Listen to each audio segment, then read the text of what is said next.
All right, I got a multiple choice, I got a question for you. Hit me. I got a question for you. So are you more concerned at the state of the 49ers given, the holes in the defense and the health, or is the elation of Trey Lance's first start coming up this week offset that? I'm going to be honest. I think I'm more interested in seeing Trey Lance start. I think that what I did see in the fourth quarter is that once he really got settled in and started using his legs to extend plays when he couldn't quite get through his reads or the coverages, he didn't like the coverages he was seeing. I thought that he looked a lot better. I think with a week's worth of first team reps and a game plan tailored to his skill set, I think there's a potential that he has the element of surprise in him. I am nervous about his rookiness. I am nervous about teams' abilities to make life difficult for rookies. It's much easier to do it against them versus veterans. But if you look at the stats, first half Jimmy, second half Trey, you've got Jimmy was 14 of 23 for 165 yards, 1 touchdown, 1 interception. Trey Lance was 9 of 18 for 157 yards, 2 touchdowns. Not that different as far as just the stats. Obviously, completely different styles of quarterback execution, but not that different in terms of the stat sheet. And so while I am frustrated and nervous about the Niners' overall season and their ability to pull themselves out of this rut, I'm actually pretty excited to see Trey Lance. I actually think this might be a good thing, at least for next week. Okay. Yeah, it's kind of surprised you, huh? Yeah, I don't share the same enthusiasm. This is the GoldCast. Boom! Welcome to another edition of the GoldCast. We are the voice of the Bay. I'm your host, Rudy III, and with me is my brother, my co-host, Raymond Solis the first, baby. Boom! Raymond, what a roller coaster of a Sunday. That felt like the highest of highs and the lowest of lows, all within about a 60-minute period. And of course, I'm starting and talking about the San Francisco Giants' huge finish to their season, followed by what felt like an epic collapse of the San Francisco 49ers against the Seahawks. So we're going to start with the positive, Ray. We're going to start with the good news. It is over. This pennant race is over. The Giants have done what they said they would do all season long, and that was, well, they never said it. We said it. Take the division and take the National League. The best team in baseball did best team in baseball things. They end the season with a franchise high 107 wins. That's the most wins they've had since their 93 team, which had 103. And then the most they've had since my favorite Giants team, the New York Giants team of 1904, one of my all-time favorite seasons. This has been the most successful Giants team since that time period. And Raymond, let's go with it. The Dodgers were neck and neck with us. They won 106 games. They are the first team. They are the lucky owners of this stat. The first team ever to win 106 games and not win the division or the league. I love it. I love it. I tweeted earlier, I said, what's it like to win 106 games and not win the division? I guess we'll never know. We'll never know. We won't know. Not if you're in San Francisco. That's right. And it's great because we know that this is a fake champion. You don't get to call yourself a champion when you play, a third of a season. Mm-hmm. I commend them for coming back this year and having, I think, the best record a defending champion has ever had. But they also had a lot of time off to prepare for that record, which is uncharacteristic of a normal offseason for Major League Baseball. So again, the interim champs, fail to win the division after being the second best team in baseball. And remember, if you're second place, you are the first loser. So congrats to them for being the first loser. That's right. No one lost ahead of you. Raymond, let's talk about our Giants. StatHead had a really great stat. It said that the Giants are now the 17th team to win 107 games or more. All 15 of the previous 17 all went to the World Series, with the one exclusion being the Mariners, who lost in the ALCS, I believe, in 2001. So, Raymond, let's just go through what has been, and we hope will continue to be, a historic season for the San Francisco Giants. What is just your initial reactions to what was, just the most badass season I've ever seen of Giants baseball? Well, as you put it, it is the best season I've ever watched them play. I know they won 103 games in 93, but, and they won like 102 games in the early 2000s. But again, this team was really dominant from top to bottom. They dealt with multiple injuries throughout the year and just really never skipped a beat. I think that was the most impressive aspect of this team, is that, no matter who went down, for how long they went down, they just kept chugging along in dominant fashion. Whoever came up just filled the void beautifully, and that was it. I did notice a little bit of a lapse in the offense when Brandon Belt initially went down, but again, it didn't take very long for the Giants to come right back roaring into their swinging phase, including the pitcher Webb getting into the mix of the long ball, which was great to see. So I think that, as frustrating as the Saturday loss was, which I was in attendance, both games I attended this weekend were resulted in loss. I want my money back, and I should just stop attending games, because if I go to games and they lose, it's just not good. It's not good juju. But yeah, this is a historic season for the Giants, and the only thing that's going to really cap off this historic run is if they win it all. And I think they've got the best chance out of any team that's left standing. The ones that I think are going to give us trouble going forward, I think, is without a doubt the Dodgers. And number 2 on that list I would put is probably the Brewers. But there's nobody in the AL that I really see as a legitimate threat. To me, the biggest threats are all in the NL. So as long as the Giants can get past them and just get to the series, which their chances are very high, according to, history, then I think, it's their series to lose, in my opinion. So, but this has just been a fun ride. All of the home runs, all of the tremendous pitching, the resilience. Gabe Cap just doing a phenomenal job managing this team, managing through the injuries, managing the platoon of closers, the platooning of starting pitching when they were putting relievers in to start the game, mixing up. I think he had the most different lineups in all of Major League Baseball. And some of that, a lot of that was predicated on injury, but a lot of it was also just taking advantage of pitching matchups too. And Gabe Kapler was masterful in doing that all season long. And this is just the beginning. Now the real season begins. Now that we're done with the regular season, now the real season begins. And this is going to go down as probably the greatest, two-way division race in Major League Baseball history. Greg Papa said it today on his show that he believes that the league will alter the playoff seeding or requirements next year based on, what happened between the Giants and the Dodgers. As to what that equates to, I'm not sure.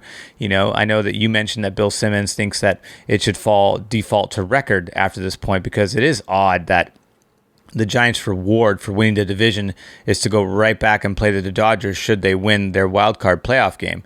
It's kind of odd. I think it should be more like football, where usually the best team gets the reward of playing the worst team in terms of seeding. But usually in football, that seeding also kind of correlates to like them having the weakest record among the other teams that are also in the playoff race. But in baseball, not so much, at least not this year with the Dodgers. But either way, tremendous season, great way to finish it. Very excited for this Friday. They're going to get some much needed rest to get ready and get geared up. I trust Cap will have them ready by Friday, and we'll obviously talk more about that later in the week. But So far, I think there's nothing, they had a very understated celebration, I felt, the same thing that they had when they clinched the playoff spot, even though they had champagne and stuff waiting for them. I still felt like this team is a little bit understated because their focus remains the final goal. And while it's great that they won the division and all that hard work of just continuing to win paid off,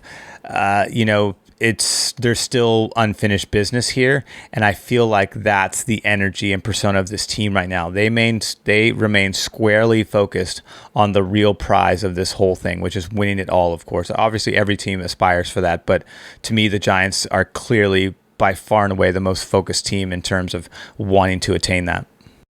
Yeah, so let's talk about that. I disagree with Greg Papa. I want to hit this one point. I don't think they're going to change anything because the chances of this happening again is pretty rare. This is a pennant race. This is a historic pennant race, and this is the greatest pennant race I've ever seen the Giants be involved in. And historic pennant races only happen once in a very great often. That's why historic. And we would technically be facing like the lowest seed. I don't think they're going to change it because of one anomaly year between the Giants and the Dodgers. It just it doesn't make sense to me that they would do that. They're in the wild card. They have not won the division, and we're facing the winner between the one game wild card. I would love, just because it would hurt them so bad, because this is how monstrous I am. I'm like a little troll right now under my bridge. And I would love for the Dodgers to lose against the Cardinals and be sent home packing. That would be amazing. That would be the best. All that hard work just to be out in one game. If there's a team I would not want to play in a wild card matchup, it is the red-hot St. Louis Cardinals. Yes. For sure.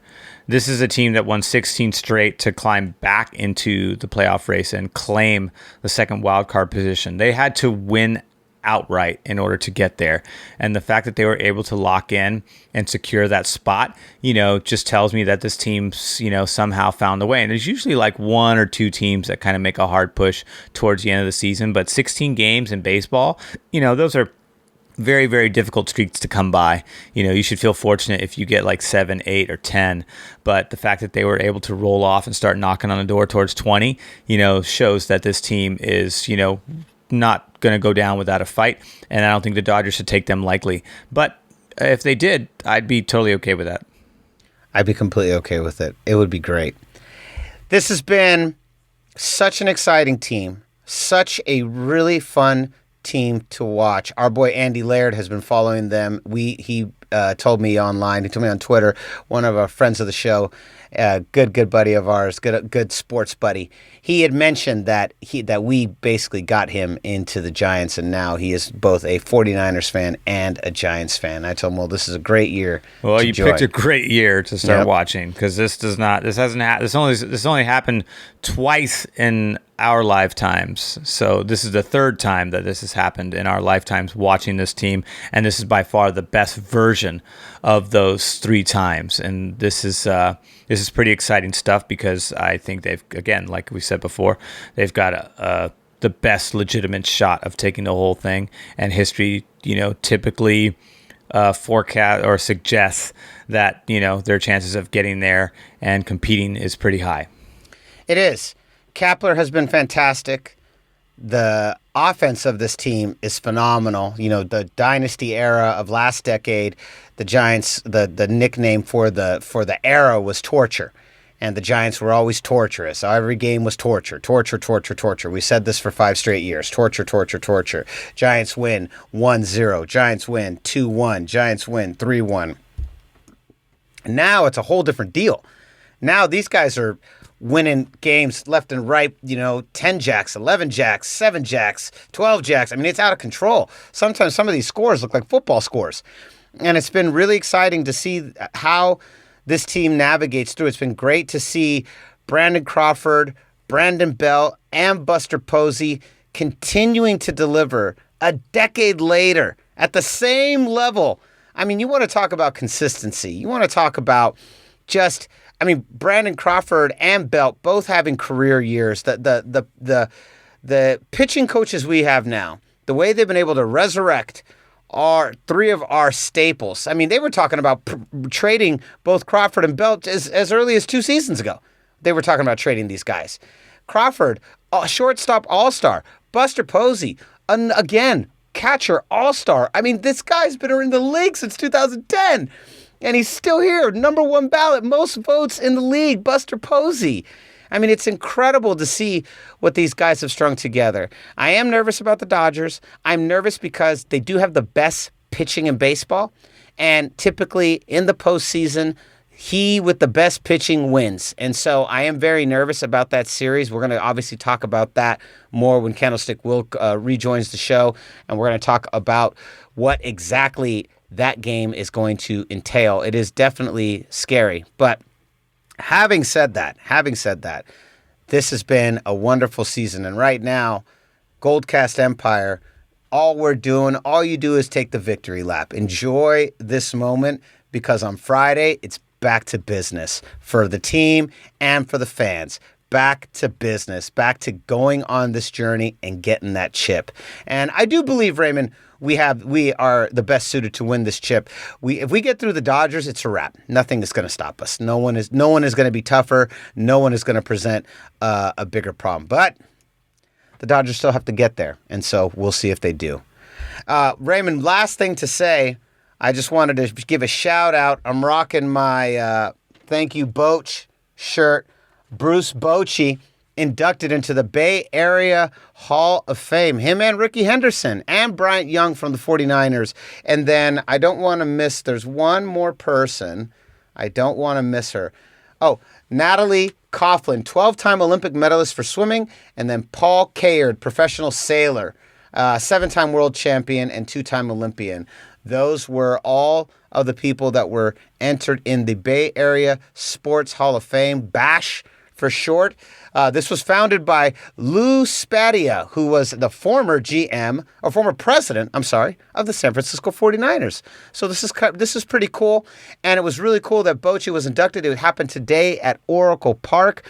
It's pretty cool that it happened the day after winning 107 games. I'm sure Boch is proud of this team, and Kapler has channeled the spirit of Bochy all season long, as you already mentioned.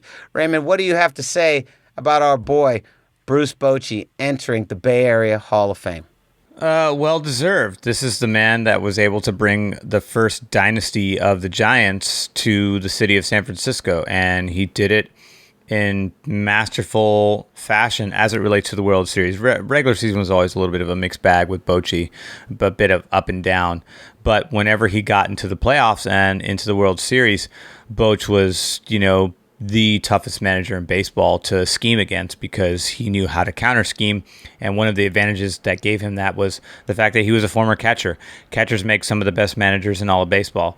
If you look at the history of the game, some of the most successful catchers some of the most successful teams in franchise history have been run by catchers, former catchers, that is. And so this was a well-deserved honor and tremendous. I didn't know about those 2 Olympians you mentioned. They come with tremendous credentials themselves. That's like Hall of Fame stuff. I mean, Hall of Fame for the Bay Area, but also Hall of Fame for their sport as well. With that credentials, that's some pretty amazing company altogether. So, congrats to Bochy and congrats to the Giants. At least one of the teams is giving us something to smile about. Oh man. What a way to segue into the next section. Let's do it. It's time. Let's talk about the 49ers. All right. Oh, man, Ray.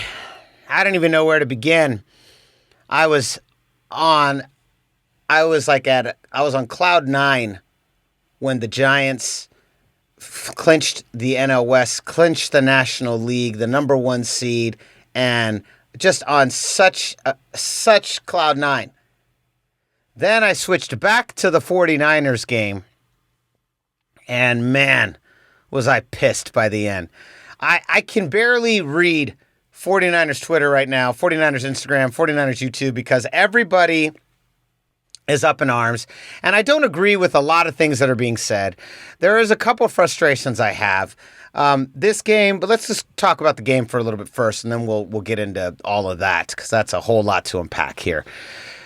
The game starts fantastic. Jimmy G and the offense come out swinging. I mean, they're just going for the jugular. The 49ers put up 6 on the board. Unfortunately, Wishanowski has to replace Robbie Gould. Robbie Gould, a late scratch. And as we saw very quickly, it is pretty hard to kick footballs in baseball. Really hard to kick footballs in baseball. Really hard to kick footballs. Virtually impossible. Yeah, virtually impossible. Really hard to kick footballs in the NFL through the uprights when you're a punter.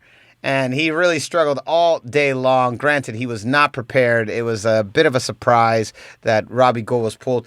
The Niners came out so tough. The defense shutting down the Seahawks. The Seahawks go for 3 and out, 4 drives in a row. Unfortunately, the 49ers were not able to capitalize offensively. Our second drive ending with a back-breaking interception that killed all of the momentum, and it really felt like we never could find our footing again offensively in the first half of the game. The second half of the game, Jimmy G goes down again for the 3rd out of 4 years. He goes down. Trey Lance comes in. It was a very, very much a mixed bag. Trey Lance looked very, very raw. Very, very raw. And he settled in. He did play better as the game went on, especially as he got more comfortable and he started making plays with his feet, extending drives with his feet, which is something that that's really his bread and butter. And once he started to do that, and once he started to kind of, I'm not going to quite say gash, but he gashed the defense a couple times. The Niners kind of refound their footing, but unfortunately it was too little, too late. We had a late score. We put up 8 points in the fourth quarter, but the final score, 28-21. My prediction of the Seahawks not losing 3 in a row, unfortunately, came true. Now, Raymond, you were there. How was the energy from the stadium itself? And then what are your thoughts on this game? The energy was raucous. It was amazing. I mean, the crowd was there in full force. There was, very few Seahawks fans. They were few and far between. The Niner Empire was there dominating, and everything was very intense, as it usually is in that stadium. And that part was great. I think if you look at the stat sheet, you'd be very surprised to see that the final score actually results in a 49ers loss. Because when you really add it up, on paper, the Niners actually performed very well. We had 314 passing yards, 3 touchdowns, 1 pick. We had 143 rushing yards. Our average yard per carry was rushing average was 4.9 yards. Trey Sermon averaged 4.7 yards. Trey Lance looked good on the ground, 5.9 yards. Jacques Patrick only rushed twice, but it was for 6 yards on average. So, I mean, the Niners were great. Deebo Samuel dominated once again, probably now continues to lead the league in yards and I believe touchdowns, but 156 receiving yards, 2 touchdowns. George Kittle, 40 yards. But him and George Kittle and Deebo Samuel continue to receive the lion's share of looks in this offense as reliable passing or receiving threats. And just really want to see a little bit more. Ross Dwelly in the red zone. That was great. Need to see more of that. Brandon Ayuk only targeted 3 times. Need to see him some more. Trent Sherfield, someone who really shined in the offseason and preseason, has just been really kind of almost non-existent so far throughout this game. Very similar to Brandon Ayuk. Where's he? Mohamed Sanu, the veteran wideout. Would love to see him a little bit more, especially considering his size and how he could be a matchup problem.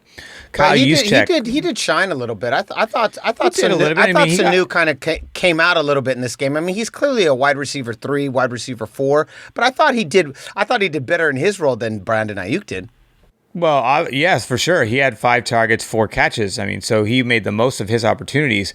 Kyle Juszczyk is somebody else that I think also needs to be incorporated into the passing game. I realize that he's pivotal in the run blocking scheme, but when you're passing, why not? I mean, unless there's an issue with, the opposing team's rush and you need some extra blockers there, like a Kyle Juszczyk, then I understand that. But I felt that the defense really held the Seahawks in check the first half, and we kind of shot ourselves in the foot, like you mentioned. We never really recovered from that pick that Jimmy threw early in the game and just were playing from behind the whole time. And unfortunately, this team is just not built to really play from behind. If we're ahead, then that's how we kind of beat you, because the defense is kind of a bendy. In this case, they broke. But in the first half, they were great. Dee Ford had 2 sacks. He had player to watch. Yeah, exactly. Right? I was so proud of him. Javon Kinlaw too. He in there too. He had 2 sacks. He had a TFL. He had 2 quarterback hits. He had a forced fumble. Dee Ford was his Pro Bowl form against the Seahawks. That was amazing. Nick Bosa also had multiple quarterback hits and a sack in this game and a TFL. Javon Kinlaw also chipped in a little bit. Didn't get the sacks, but he did contribute and add pressure there, especially in the first half. I felt like the pass rush was really hot in the first half, and then they kind of cooled off because the offense really wasn't able to sustain drives, and our defense ended up getting gassed late in the game. But, I mean, Russell Wilson, only 149 yards and 2 touchdowns, only 105 yards on the ground. This is what I mean, like that on paper, it's odd that the Niners ended up with the losing outcome, because 300 passing yards to 149, 143 rushing yards to 105. We dominated on the stat sheet, but just couldn't capitalize and make the most of that volume. Couldn't make the most of that volume equate to actual points. And we just again, this team has the same issue that's been going on ever since Kyle Shanahan got here, and even before Kyle Shanahan got here, to be fair. And that is, this team just cannot stay healthy when they need to.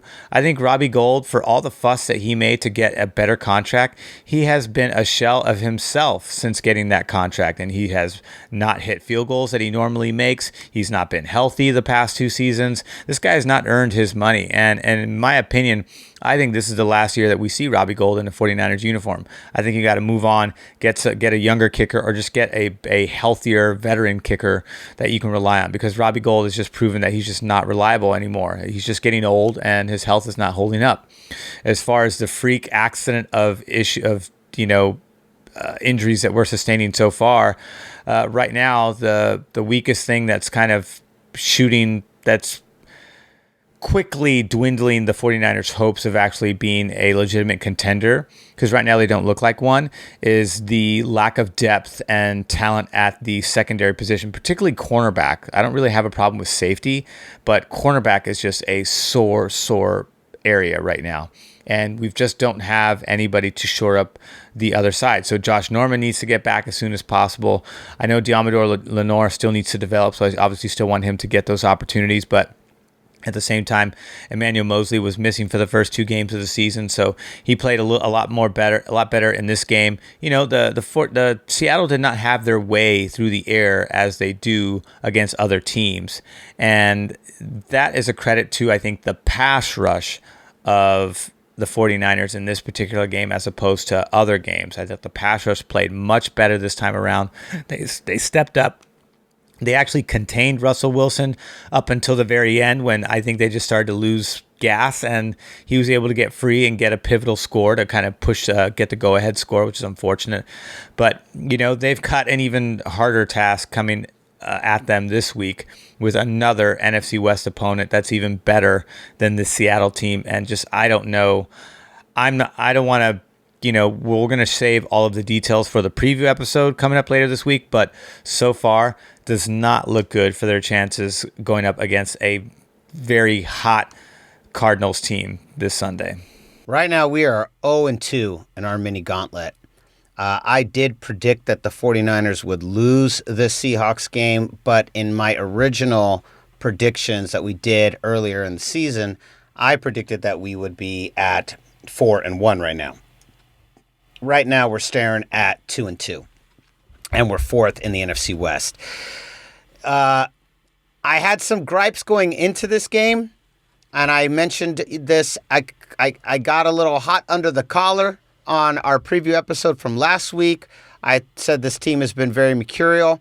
I've been really frustrated by them. I haven't seen a lot that has given me a tremendous amount of faith pun intended, pun unintended, faith in this 49ers squad right now. And this game did not change my mind. I thought they looked as messy and undisciplined as they've looked for the entire season.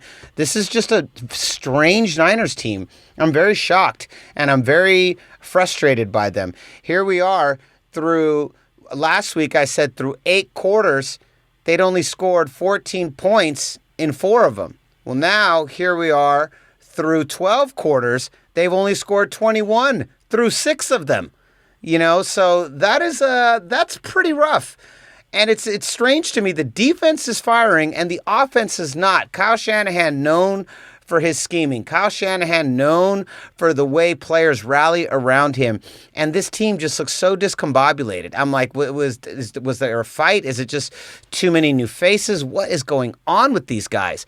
But it just seems like we are consistently shooting ourselves in the foot. You've mentioned depth. I totally agree. I know depth's an issue.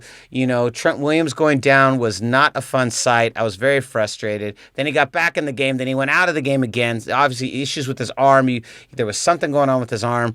And, I know everyone else has voiced this, and I know Kyle Shanahan has no control over this, but these injuries are insane.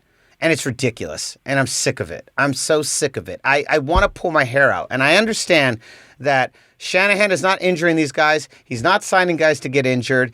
But, what has to happen? We have been the most injured team since 2014. And it's like we say this every year. How many years are we going to go with saying, well, the Niners would be great if they weren't hurt all the time? I just don't know, Raymond. This season right now for me, we have just stumbled out of the gate, and we have looked off since the third quarter of game 1, and we have not found our footing. And I'm just really, really frustrated. And I just keep asking myself, I believe we can turn this around, and I believe we will. But if we go down to the Cardinals next week, and we're now staring at 2-3, and we've now lost 2 games in the division, oh boy, man, I don't know. Good luck. Yeah. Good luck. The chances of making the playoffs, let alone competing for a spot, significantly drops if you fall to 2-3 at this part of the season. Yeah, we're at a very critical time in this season right now. We're at a critical time in the Niners, and let's do this. Let's go through our studs and duds. All right. So what stud gets the game ball? What dud gets the cold shower? Game ball, I'm going to give it to D Ford. D Ford showed out. He had his game. He performed exactly as we have expected him to perform when we need him on the field, which is as a Pro Bowl pass rusher, one of the fastest in the league. He's just had back issues, which is the worst type of, injury you can have, that outside of tearing a ligament. But he showed out, so he gets my game ball. As far as cold shower is concerned, I got to give it to Jimmy Garoppolo, throwing the pick and not being able to, and getting injured again. Again, durability seems to be his problem. And I realize that skill set wise, there was multiple reasons why we drafted Trey Lance.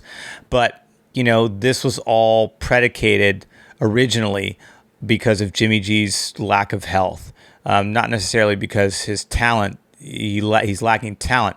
He lacks the athletic skill set of a mobile quarterback, yes, but he's a talented quarterback. He's a good quarterback. He's a Pro Bowl caliber quarterback statistically when he's healthy. But as far as durability is concerned, it's a ongoing issue with him. And, it looks like some of the predictions of, Jimmy going down and Trey Lance getting his opportunities earlier, sooner rather than later, looks like that's coming to fruition. I wish it wouldn't be like that, but we'll see what happens. Trey Lance did play better as the game went on. He was much better in the fourth quarter than he was in the third. So perhaps a week of him getting first team reps, because he obviously didn't get that going into this game, that's going to make a huge difference into his preparedness going up against the Cardinals. And we're going to be able to match the Cardinals, your quarterback versus our quarterback. Let's see what the two mobile quarterbacks can do against these defenses, because we know that Cardinals are obviously going to come with a very fierce pass rush, a pass rush that's a little bit faster and a little bit better than ours, and a defense that's frankly in better shape than our defense right now. So we'll see how that translates to the game on the field on Sunday. But so far I think let's here's Lance's shot. Let's see how he does with first team reps. I have a feeling that he's going to struggle because he's a rookie quarterback, and I've just seen that in him already. But I would love to be wrong for him to just kind of really embrace this opportunity and make the best of it and have it equate to, a best case scenario, which is a W. But, time will tell.